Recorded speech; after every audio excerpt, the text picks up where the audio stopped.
Good morning and welcome to PW only IAS. स्वागत है आप सभी लोगों का हमारे करंट अफेयर्स के आज के इस सेशन में। तो चलिए आगे बढ़ते हैं और सबसे पहले देखते हैं एक स्टेटमेंट आपके लिए।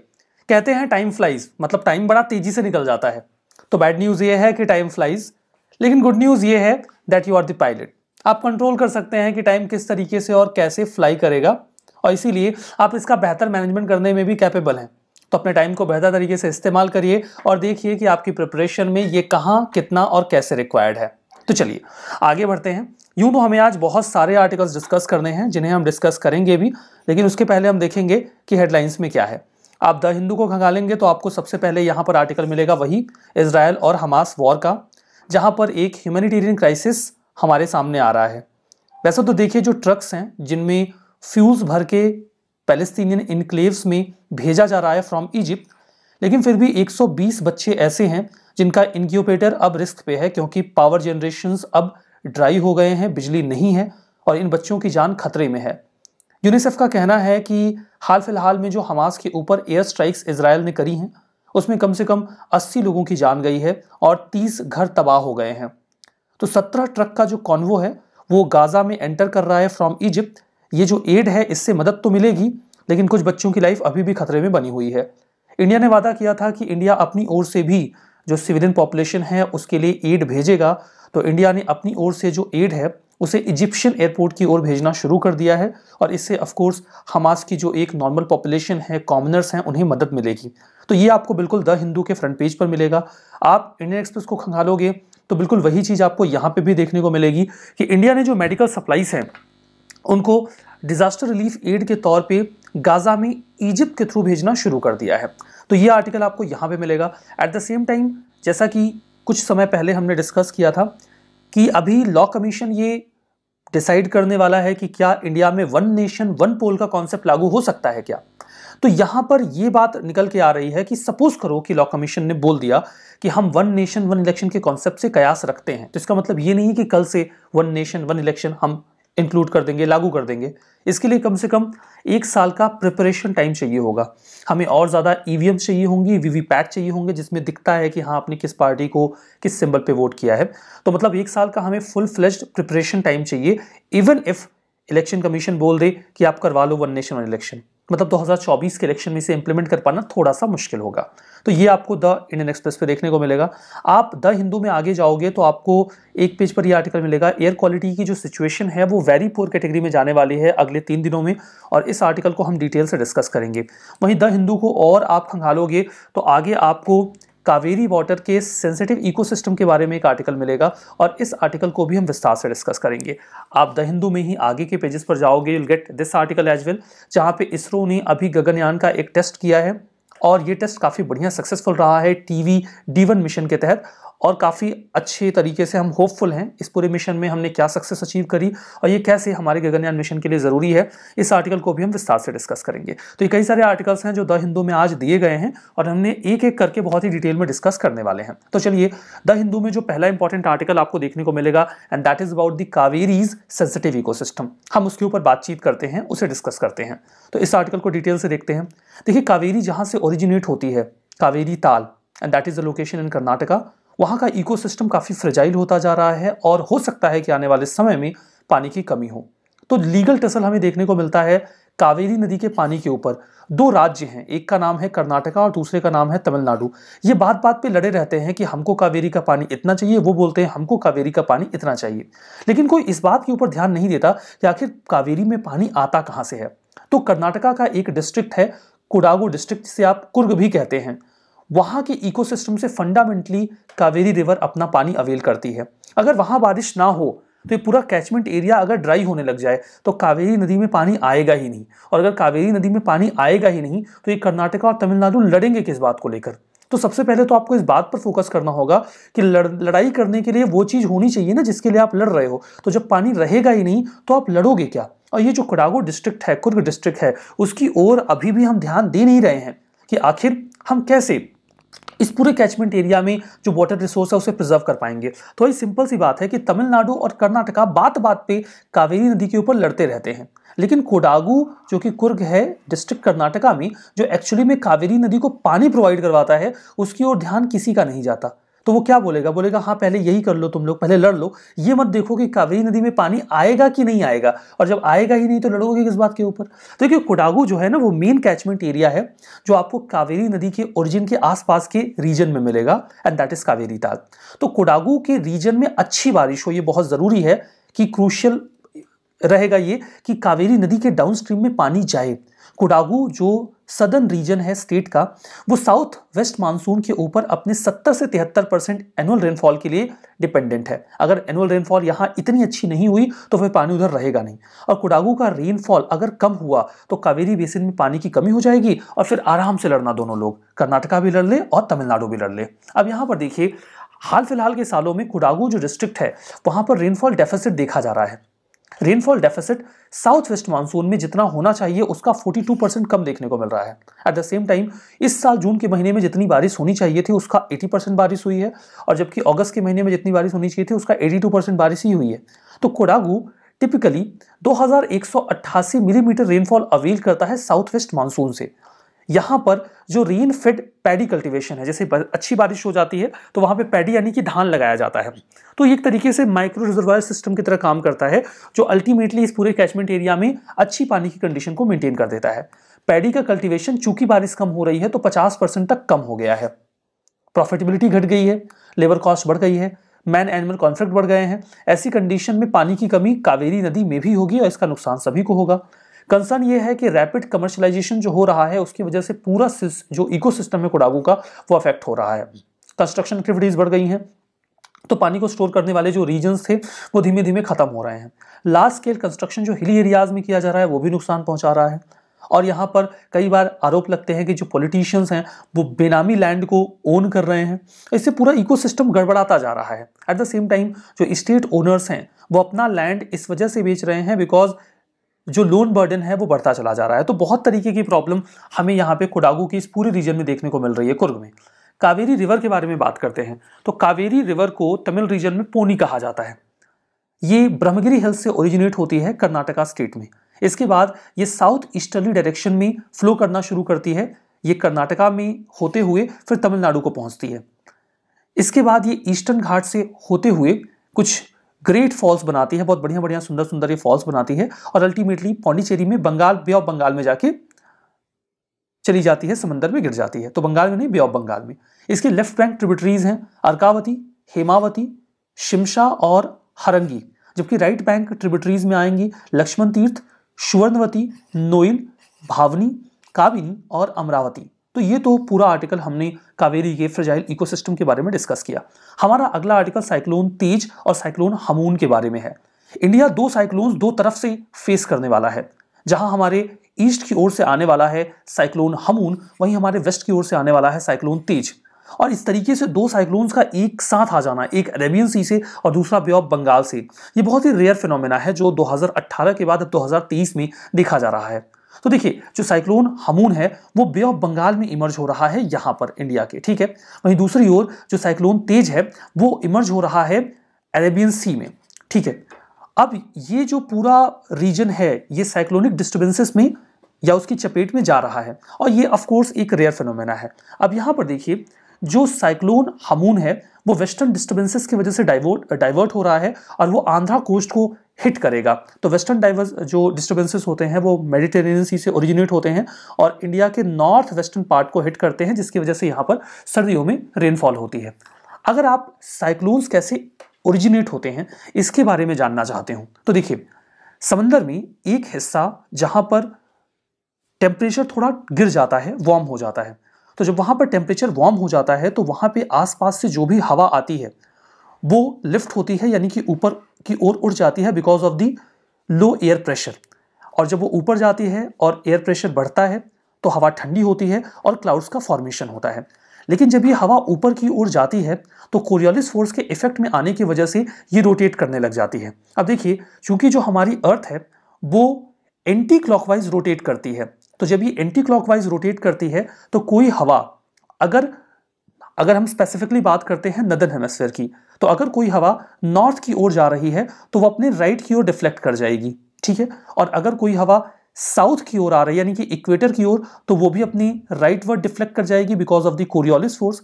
लेकिन जब ये हवा अपने राइटवर्ड डिफ्लेक्ट करती है तो सेंटर में जो लो प्रेशर बना हुआ है ये वापस से इसे अपनी ओर खींचता है, ये वापस से इसे अपनी ओर खींचता है। तो इस तरीके से देखिए एक काउंटर क्लॉकवाइज मूवमेंट तैयार हो जाता है और यहीं से ये रोटेशन डेवलप होता है और जो साइक्लोन है ये घूमने लग जाता है। तो बहुत ही बेसिक से मैंने आपको बात बताई कि कोरियोलिस फोर्स की वजह से नॉर्दर्न हेमिस्फीयर में हम जो बात कर रहे हैं, जो हवा होती है वो डिफ्लेक्ट होती है राइटवर्ड। तो अगर ये पोल की ओर जा रहा है तब भी राइटवर्ड डिफ्लेक्ट होगा, अगर इक्वेटर की ओर आ रहा है तब भी राइटवर्ड डिफ्लेक्ट होगा, लेकिन जो सेंटर में लो प्रेशर एरिया है ये इसे अपनी ओर खींचता है। तो जब ये इसे अपनी ओर खींचता है तो ये जो डिफ्लेक्शन होता है ये काउंटर क्लॉकवाइज मूवमेंट तैयार करता है और इस तरीके से जो साइक्लोन्स हैं वो घूमना शुरू कर देते हैं। सो दैट्स द फंडामेंटल, ये बिल्कुल फंडामेंटल है और उसी बात को यहाँ पे एक्सप्लेन किया गया है। और बीच में क्रिएट हो जाती है एक आई जो कि बहुत ही एक्सट्रीम लो प्रेशर एरिया होता है और यही लो प्रेशर एरिया जो वार्मनेस है समंदर की वो इस पूरे साइक्लोन को फ्यूल करती रहती है। साइक्लोन का सबसे काम पार्ट होता है आई, वहां पर आपको कोई मूवमेंट देखने को नहीं मिलेगा, तूफान बारिश कुछ नहीं, उसके आसपास का एरिया काफी वोलाटाइल बना रहेगा। तो हवा जो ऊपर जाएगी वो ठंडी होगी और जो मॉइस्चर्स होंगे वो क्लाउड फॉर्म कर लेंगे और ये ओशन की हीट से फ्यूल होता रहता है और जितना ज्यादा ये टेम्परेचर होगा ओशन का उतनी तेज ये साइक्लोन रोटेट करेगा और तेज होता चला जाएगा। यहाँ पर जो कैटेगरी डिसाइड की गई जो साइक्लोन आने वाला है स्पेसिफिकली तेज, जो यहाँ पर अरेबियन सी में ओरिजिनेट हो रहा है, यहाँ पर अरेबियन सी में ओरिजिनेट हो रहा है, उसे हम कैटेगराइज कर रहे हैं एक्सट्रीमली सीवियर साइक्लोनिक स्टॉर्म में, क्योंकि इसकी जो विंड स्पीड है वो एक्सपेक्टेड है 166 टू 220 किलोमीटर पर आवर। तो ये तो हमने इन दोनों साइक्लोन्स की सिचुएशन के बारे में बात कर ली और इनका फॉर्मेशन कैसे होता है ये भी देख लिया नॉर्दर्न हेमिस्फीयर में। अगला article comprehensive nuclear test ban treaty के बारे में है। अभी खबर निकल के आई कि अमेरिका ने एक टेस्ट किया, वो टेस्ट एक न्यूक्लियर स्केल का था, मतलब ऐसा कयास लगाया गया कि ये हो सकता है कि एक न्यूक्लियर टेस्ट किया गया है, जबकि nuclear test in general ban हो चुके हैं अंडर सीटीबीटी। ऑल्दो अमेरिका ने इसको रेटिफाई नहीं किया है तो वो ऑब्लिगेटेड भी नहीं है कि वो इसको फॉलो करे, लेकिन इस मुद्दे को लेकर मॉस्को वॉशिंगटन के बीच में जो टेंशन है वो बढ़ गई हैं। तो क्या टेंशन इस वजह से बढ़ी है क्या क्योंकि अमेरिका ने न्यूक्लियर टेस्ट किया? नहीं, टेंशन इस वजह से नहीं बढ़ी है। इसकी शुरुआत एक्चुअली में रशिया ने करी है। रशिया ने ये बोला कि वो सीटीबीटी के बाहर जाएंगे और रशिया ने इसके लिए सेकंड और थर्ड रीडिंग के लिए एक बिल है अपनी लेजिस्लेचर में उसको रेटिफाई भी करना शुरू कर दिया कि we are going out of CTBT, हम सीटीबीटी के बाहर जा रहे हैं। अब आपके मन में सवाल हो सकता है कि भला ये सीटीबीटी है क्या? सीटीबीटी एक ट्रीटी है, comprehensive nuclear test ban treaty, जिसमें यह बोला गया कि हम किसी भी तरीके का न्यूक्लियर टेस्ट नहीं करेंगे, ना तो मिलिट्री पर्पज से और ना ही पीसफुल पर्पज से। ये काफी इंपॉर्टेंट ट्रीटी है क्योंकि इसके जरिए हमने न्यूक्लियर नॉन प्रोलिफरेशन या न्यूक्लियर डिसआर्मामेंट की ओर कदम बढ़ाया था।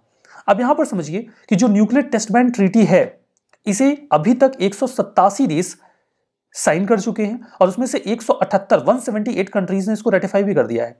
यह ट्रीटी इसलिए आई थी ताकि कोई भी और कंट्री न्यूक्लियर टेस्ट ना करने पाए। इसमें देखिए एक एनेक्स 2 बनाया गया है। इस एनेक्स 2 में ऐसी कंट्रीज को लिस्ट आउट कर दिया गया है जिनके साइन किए बिना ये ट्रीटी सक्सेसफुल नहीं हो पाएगी और इसमें इन्होंने 44 कंट्रीज को डाल दिया है इंक्लूडिंग इंडिया। मतलब अगर ये 44 कंट्रीज सीटीबीटी को साइन नहीं करते तो सीटीबीटी इफेक्टिव नहीं होगा और इंडिया ऑफ कोर्स साइन नहीं करेगा, तो इंडिया ने साइन किया नहीं तो सीटीबीटी इफेक्टिव नहीं हुआ। 1996 में सीटीबीटी को साइन करवाया गया क्योंकि उस समय यह अंदाजा लगने लगा था कि इंडिया, हो सकता है पाकिस्तान भी न्यूक्लियर टेस्ट करेंगे, तो ऐसी कंट्रीज को रोकने के लिए सीटीबीटी तैयार किया गया था और प्रेशराइज किया जा रहा था इंडिया, पाकिस्तान, बाकी देशों को कि आप इसको साइन करो। यहां पे देखिए नॉर्थ कोरिया, इंडिया और पाकिस्तान 3 ऐसे देश हैं जिन्होंने सीटीबीटी को कभी साइन ही नहीं किया, क्योंकि हमारा ये बोलना था कि आप 1996 में ये बोल रहे हो कि हम न्यूक्लियर टेस्ट नहीं करेंगे। ज्यादातर डेवलप्ड कंट्रीज के पास सिमुलेशन की टेक्निक आ गई थी। सिमुलेशन क्या होता है? आप छोटे स्केल का एक टेस्ट करके अपनी लैब में डिसाइड कर सकते हो कि आपका टेस्ट सक्सेसफुल है या नहीं है वाया कंप्यूटर। सीधा सीधा कहूं तो आप बिना बड़े स्केल का टेस्ट के भी पता कर सकते हो कि आप कैपेबल हो या नहीं हो।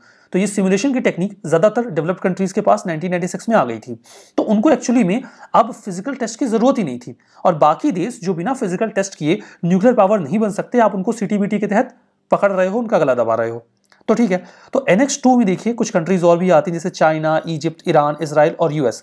इन सभी कंट्रीज ने सीटीबीटी को साइन तो किया लेकिन कभी रेटिफाई नहीं किया। आप पहले इंटरनेशनल फोरम पे जाकर ट्रीटी साइन कर देते हो, फिर आप अपनी कंट्री में आते हो और अपनी लेजिस्लेचर से उसको रेटिफाई करवाते हो, तब तो वो माना जाएगा ना कि हाँ हो गया। अब देखिए जो 9 एनेक्स कंट्रीज हैं वो न्यूक्लियर पावर हैं इंक्लूडिंग इंडिया एंड पाकिस्तान, और 35 ऐसी हैं जिनके पास ये कैपेबिलिटी है कि वो न्यूक्लियर पावर बन सकती हैं। तो ऐसी कंट्रीज को लिस्ट कर दिया गया था 44 कंट्रीज के फॉर्म में एनेक्स 2 में। बोला ये साइन करेंगे तो सीटीबीटी एप्लीकेबल होगा, इनने किया नहीं और सीटीबीटी एप्लीकेबल हुआ नहीं। खैर, हिस्टोरिकल कॉन्टेक्स्ट क्या है? अमेरिका ने 16 जुलाई 1945 को पहली बार न्यू मैक्सिको में एक एटॉमिक बॉम्ब के लिए न्यूक्लियर टेस्ट किया। जो बॉम्ब बना उसको सीधा ले जाके आंख बंद करके जापान के ऊपर ड्रॉप कर दिया और उसके बाद से आवाज उठने लगी कि हमें न्यूक्लियर टेस्ट को बैन करना चाहिए। इसको बैन करने के लिए लिमिटेड टेस्ट बैन ट्रीटी आई 1963 में, जिसको हम लोग पीटीबीटी भी बोलते हैं, पार्शियल टेस्ट बैन ट्रीटी। इसने बोला कि न्यूक्लियर टेस्टिंग एटमॉस्फेयर में, अंडर वाटर और आउटर स्पेस में नहीं किया जाएगा, लेकिन जमीन के भीतर ये टेस्ट अभी भी किए जा रहे थे। इसे यूएस, सोवियत यूनियन और यूके ने साइन किया। फिर आया एनपीटी 1968 में। इसका फंडामेंटल ऑब्जेक्टिव ये था कि न्यूक्लियर वेपन्स का डिसआर्मामेंट इंकरेज किया जाए। ये कोल्ड वॉर की वजह से इन्फ्लुएंस था, यूएसए और सोवियत यूनियन इसे फ्यूल कर रहे थे। सीटीबीटी के लिए 1994 में नेगोशिएशन शुरू हुए और ये 1996 में कंक्लूड हुए, क्योंकि कोल्ड वॉर खत्म हो चुका था। अब रशिया और यूएसए के बीच में कोऑपरेशन बढ़ने लगा था। सो दे वर प्लानिंग की कोई और कंट्री न्यूक्लियर वेपन एक्वायर ना करे। कॉम्प्रिहेंसिव वेरिफिकेशन रिजीम सीटीबीटी में तैयार किया गया, मतलब जिन कंट्रीज ने सीटीबीटी को रेटिफाई कर दिया उनके यहाँ एक प्रॉपर इंटरनेशनल मॉनिटरिंग सिस्टम होगा जो देखेगा कि कहीं आप न्यूक्लियर पावर का इस्तेमाल बॉम्ब बनाने के लिए तो नहीं कर रहे हैं। एक इंटरनेशनल डेटा सेंटर होगा, एक ऑन साइट इंस्पेक्शन भी होगा, जाके देखेंगे कि आपके यहाँ कैसे न्यूक्लियर एक्टिविटीज हो रही हैं। तो ये सारा मामला तो सीटीबीटी के बारे में हमने यहाँ पे डिस्कस किया। चलिए द हिंदू में ही जो नेक्स्ट आर्टिकल हमारा है इसरो के गगनयान टेस्ट मिशन के बारे में, उसके ऊपर चर्चा करते हैं। That is about TV D1 mission. तो चलिए इस पे बात करते हैं। अभी देखिए, इसरो ने सेलिब्रेट किया सैटरडे को एक सक्सेसफुल टेस्ट जो व्हीकल D1 मिशन से किया गया, या जो टेस्ट व्हीकल D1 था उसका ये पूरा मिशन था। इसकी खास बात क्या रही? देखिए, जब भी हम किसी स्पेस क्राफ्ट को लिफ्ट करते हैं, यानी कि जमीन से ऊपर उठाते हैं, इन जनरल ऐसे केस में हम सॉलिड फ्यूल प्रपल्शन का इस्तेमाल करते हैं। लेकिन यहां पर for the first time ISRO ने लिक्विड इंजन का इस्तेमाल किया। सॉलिड इंजन का इस्तेमाल हमने नहीं किया, सॉलिड फ्यूल इस्तेमाल होने वाले इंजन का इस्तेमाल नहीं किया, बल्कि हमने लिक्विड इंजन का इस्तेमाल करके अपने स्पेस क्राफ्ट को लिफ्ट कर लिया। And that's a great achievement. ये जो टेस्ट व्हीकल प्रपल्शन सिस्टम है, इसमें हमने लिक्विड प्रपल्शन स्टेज का इस्तेमाल किया, जहां पर L40 स्टेज पर हमने GSLV में इस इंजन को यूज करके अपने स्पेसक्राफ्ट को लिफ्ट कर दिया, उठा दिया, बिना सॉलिड इंजन का इस्तेमाल किए। एक छोटा वर्जन विकास इंजन का इसमें इस्तेमाल किया गया। यहां पर UH-25 और नाइट्रोजन टेट्रोक्साइड को प्रोपेलेंट के तौर पे, फ्यूल के तौर पे यूज किया गया। ये जो प्रोपेलेंट था ये 19.7 टन इस्तेमाल किया गया है टीवी D1 मिशन में। इसरो का जो लॉन्च व्हीकल है जैसे कि LVM-3, GSLV, सॉलिड बूस्टर्स, ये यूजुअली जब पहला लिफ्ट ऑफ लेते हैं, यानी कि पहली बार जब इनको उठाया जाता है, तो हम लिक्विड इंजन का इस्तेमाल नहीं करते, हम सॉलिड इंजन का इस्तेमाल करते हैं, जो सॉलिड फ्यूल यूज करते हैं। उसके बाद लिक्विड इंजन का इस्तेमाल किया जाता है, लेकिन यहां पर हमने पहले स्टेज पर ही लिक्विड इंजन का इस्तेमाल कर लिया। So that's a great. TV D1 mission को एक्सपेरिमेंट करने का फंडामेंटल ऑब्जेक्टिव था अबॉर्ट कंडीशनिंग को सही तरीके से देखना। मान लीजिए कि हमारा जो स्पेस क्राफ्ट है गगनयान, वो हमारे एस्ट्रोनॉट्स को लेकर हवा में गया और थोड़ी दूर जाने के बाद 15 किलोमीटर 17 किलोमीटर हवा में हमें ऐसा महसूस हुआ कि हमारा मिशन अच्छा नहीं जा रहा है और हमारे एस्ट्रोनॉट्स को खतरा है। तो क्या हम अपनी क्रू मिशन को बचा सकते हैं? क्या हम उन्हें वापस धरती पर बुला सकते हैं? तो क्रू एस्केप मिशन इसीलिए काम करता है। हम पूरे मॉड्यूल को इजेक्ट करेंगे और उसे समंदर में लैंड करवा लेंगे और हमारे जो लोग हैं उनकी जान बचा पाएंगे अगर हमें कोई फैटल प्रॉब्लम लगी और ऐसा लगा कि हमारा मिशन खतरे में है। तो ये आर्टिकल टीवी D1 एक्सपेरिमेंट के बारे में है, जहां पर पहला lift off liquid propellant single stage engine से किया गया, मतलब विकास इंजन का छोटा सा रूप इस्तेमाल किया गया। चलिए द हिंदू में ही जो हमारा नेक्स्ट आर्टिकल है वो है एयर क्वालिटी के बारे में। तो इस आर्टिकल को डिस्कस करते हैं, जहां पे एयर क्वालिटी आने वाले समय में वेरी पुअर होने वाली है। अब वेरी पुअर का क्या मतलब है? देखिए, गवर्नमेंट ने एक डेटा रिलीज किया, मिनिस्ट्री ऑफ एनवायरमेंट ने, जहां पे ये बोला गया कि जो एवरेज AQI है, एयर क्वालिटी इंडेक्स, उसमें 23-24 अक्टूबर का जो माहौल रहेगा दिल्ली का, वो वेरी पुअर कैटेगरी में जाएगा। वेरी पुअर कैटेगरी में जाने का मतलब यह है कि हमने एक ऐसी इंडेक्सिंग कर रखी है और यहाँ पे मार्क किया जाता है 500, मतलब 50 से लेके 500 के बीच में एयर क्वालिटी को। और अगर ये 301 से 400 के बीच में पहुंच गया इंडेक्स, तो मान लेते हैं सिचुएशन वेरी पुअर है और अभी हम वेरी पुअर में जाने वाले हैं। नेशनल एयर क्वालिटी इंडेक्स को 2014 में इंट्रोड्यूस किया गया था, ये देखने के लिए कि क्या हवा ठीक ठाक है या आप सिगरेट का धुआं ही ले रहे हो, अगर आप नॉर्मल एयर भी इनहेल कर रहे हो। तो इसे हमने 6 कैटेगरी में डिवाइड किया: good, satisfactory, moderately polluted, poor, very poor और सीवियर। AQI ये डिटरमाइन करता है कि 8 इंडिविजुअल पोल्यूटेंट्स की क्या सिचुएशन है हमारी हवा में। तो 8 पोल्यूटेंट इवेलुएट किए जाते हैं, जिसके मैं नाम बताता हूं। PM10, PM2.5, nitrogen oxide, sulphur dioxide, carbon monoxide, ground level ozone, ammonia और लेड। और यहां पे यूपीएससी ने क्वेश्चन पूछा था, ध्यान दीजिएगा, इसमें CO2 नहीं है, कार्बन डाइऑक्साइड यहां पे नहीं है, ठीक है। तो इन 8 के ऊपर यूपीएससी ऑलरेडी क्वेश्चन पूछ चुकी है। ज्यादातर पोल्यूटेंट्स को हम 24 घंटों के पीरियड में उनकी क्या कंडीशन है उसके बेसिस पे जज करते हैं, लेकिन 3 पोल्यूटेंट जैसे कि कार्बन मोनोऑक्साइड और ओजोन, स्पेसिफिकली 2 की बात कर रहे हैं, कार्बन मोनोऑक्साइड और ओजोन, इन्हें हम देखते हैं कि 8 घंटे में इनकी क्या सिचुएशन है। AQI को कैलकुलेट करने के लिए कम से कम 3 पोल्यूटेंट को आपको जज करना होगा, और जो 3 पोल्यूटेंट आप इवैल्यूएशन में ले रहे हो उसमें एक या तो PM10 होना चाहिए या PM2.5। ये पार्टिकुलेट मैटर्स होते हैं जो बहुत छोटे छोटे पार्टिकल्स होते हैं, और उन्हें आप इनहेल करते वक्त आपके शरीर के अंदर चले ही जाएंगे, वो आप रोक नहीं पाओगे। जो इवैल्यूएशन होता है वो 0 से 500 के बीच होता है। सेंट्रल पोल्यूशन कंट्रोल बोर्ड ने AQI को डेवलप किया था एक्सपर्ट और प्रोफेशनल्स के कोलैबोरेशन के साथ, और ये उनकी लिस्टिंग है। और अभी हम यहां इस लेवल पे लाई करने वाले हैं, इस वाले पे, ठीक है। हमारा जो अगला आर्टिकल है वो वीजा शॉपिंग के बारे में है। ये प्रैक्टिस हाल फिलहाल में काफी पॉपुलर हो रही है, even in many Indian states including Punjab. Visa shopping क्या होती है? वीजा शॉपिंग का मतलब ये होता है कि सपोज करिए कि आपको जाना है जर्मनी, लेकिन जर्मनी का वीजा आपका लग नहीं रहा है, तो आप वीजा ले लो लिथुआनिया का। लिथुआनिया का आप वीजा ले लो और वहां पर आप होटल वगैरह बुक कर लो। लेकिन जब आपने लिथुआनिया जाना हो तो आप वहां मत जाओ, वहां पे बाद में आप अपना टिकट और अपने होटल्स वगैरह सब कैंसिल कर दो, और जर्मनी के लिए जो आप वीजा है वो लिथुआनिया से अप्लाई करो। तो जर्मनी के लिए अगर लिथुआनिया से वीजा अप्लाई हो रहा है तो यहां ज्यादा प्रोबेबिलिटी होगी कि आपको वीजा मिल जाए। तो लिथुआनिया का वीजा आपने सिर्फ इसलिए लिया ताकि आपको जर्मनी का वीजा मिल जाए, ना तो आपको लिथुआनिया जाने का शौक है और ना ही आपका वहां का कोई प्लान है। इस पूरी प्रैक्टिस को कहा जाता है वीजा शॉपिंग।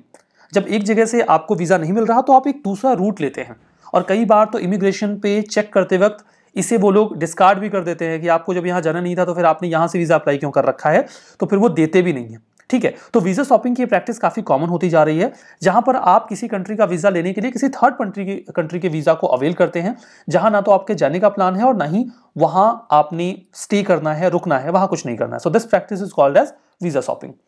वीजा शॉपिंग में कुछ इंडिविजुअल्स वीजा परचेज करते हैं जहां पे उनका कोई इमीडिएट प्लान नहीं होता, वही बात यहां पे मेंशन की गई है। वैसे देखो, ट्रेवलर्स के हिसाब से वीजा शॉपिंग कोई इलीगल प्रैक्टिस नहीं है, और कई सारे लोग तो ऐसा जरूरतवश भी करते हैं, लेकिन अब इसे एक ट्रिक की तरह इस्तेमाल किया जाता है।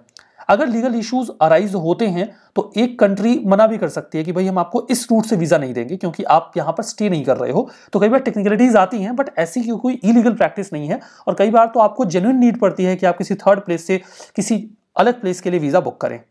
अब यहां पे देखिए, शेंजन वीजा की बात करते हैं, जिसके लिए अक्सर इसका इस्तेमाल किया जाता है। यूरोपियन कंट्रीज का वीजा, शेंजन वीजा अलाउ करता है किसी भी व्यक्ति को कि वो कई सारे देशों में बिना 24 देशों में एक सिंगल वीजा से ट्रेवल कर सकते हैं। तो शेंजन कंट्रीज का वीजा मिलना थोड़ा मुश्किल होता है, बट इफ यू गॉट तो आप 24 कंट्रीज के लिए फ्री हो गए। एक एग्रीमेंट तैयार किया गया था 1985 में, जिसे यूरोप में बना एक शेंजन एरिया।